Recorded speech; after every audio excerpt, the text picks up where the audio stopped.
Previously on Snap. You know what? No. I think Marvel's gonna win. Spider-Man 2 has a chance of winning, so I'm gonna say it's that one. This one will probably win. I'll probably be made like a fool, and this one will actually win. But I'm voting for Spider-Man 2. Okay, so might have been a bit off on that prediction.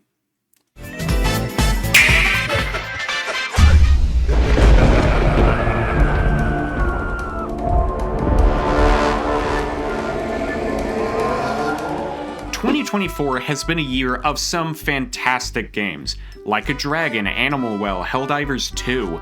I mean, it seemed like every fandom and every type of gamer had something to look forward to in this year. Last year, I made some predictions real close to the Game Awards, and while I did have some ideas for them based on what I was reading, some of them were, close. Others were just flat out wrong. So I thought I'd take another crack at it and make some predictions before we even know who's gonna be in it. And just like last year, we're starting with the most sought-after award first, the Game of the Year. Now, there's been some names thrown around here and there, but there's some common ones people seem to want to be at least nominated. Persona 3 Reload took a classic game people loved and brought it on to newer systems. Helldivers 2 was talked about for a couple of months, which was strange since it's more of a multiplayer game and you don't see those types of games getting nominated for this award. Even before we were halfway through the year, Dragon's Dogma 2 was people's choice. But I'm going to take a stand and say that I think Final Fantasy VII Rebirth has the best chance of winning this award. Is it because I've been waiting for the game to come out for a while? Yes. Did I like it? Oh, very much so. Final Fantasy VII Rebirth took every single problem I had with the first, fixed it, and made the game just so much fun to play. The story was interesting, the characters are all focused on in their own ways. I mean, it was just an enjoyable time. But I also know that the awards also consider how many copies these games have sold, and it didn't really sell as much as Square Enix wanted it to. Honestly, I wouldn't mind if any of these games won, but my bet's on Rebirth.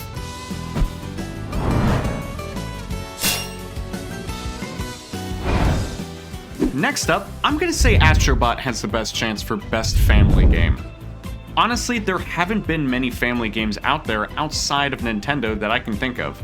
I mean, this year alone, we got Paper Mario and the Thousand Year Door, Princess Peach Showtime, and Luigi's Mansion 2 HD. Each of them have a good shot of being nominated at the very least, especially Paper Mario.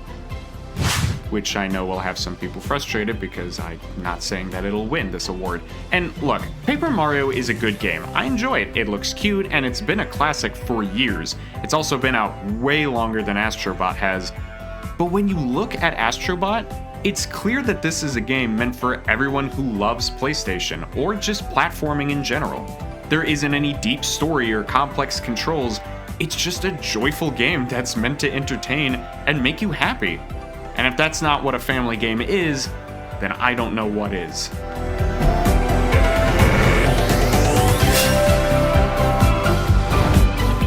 This next one is out of left field, I know, but I feel pretty good about this one. For Best Debut Indie Game, I'm giving it to Harold Halibut. It is not a perfect game, but the story behind how it was made is what drew me in the first place. Seriously, if you've never heard about this game, either try it for yourself or watch a quick trailer of how it was made. This game has been in the works for over 10 years, and it's incredible to see the end result of it. I mean, really, we've never seen a game look like this before. After 10 years of work and making a game unlike anything we've ever seen before, I think this award is rightfully deserved.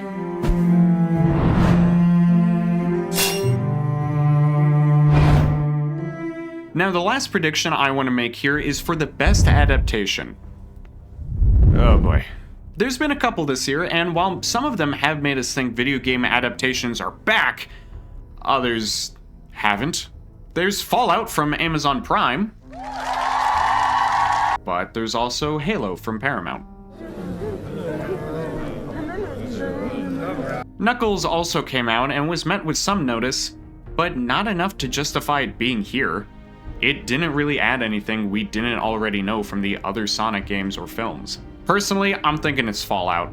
It seemed to get the most reception and love when it released, plus it stayed the most true to the games out there of any adaptation so far this year.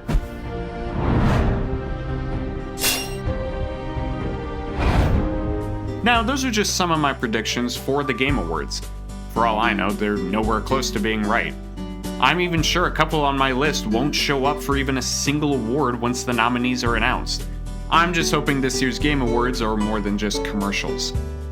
And that hopefully we have more variety. These kinds of shows allow people like me to learn about games that may have gone past me during the year and give me something to look to when I want to play something. But more often than not, like we've seen in the past 2 Game Awards, it'll probably be another Last of Us 2 or Baldur's Gate 3 situation.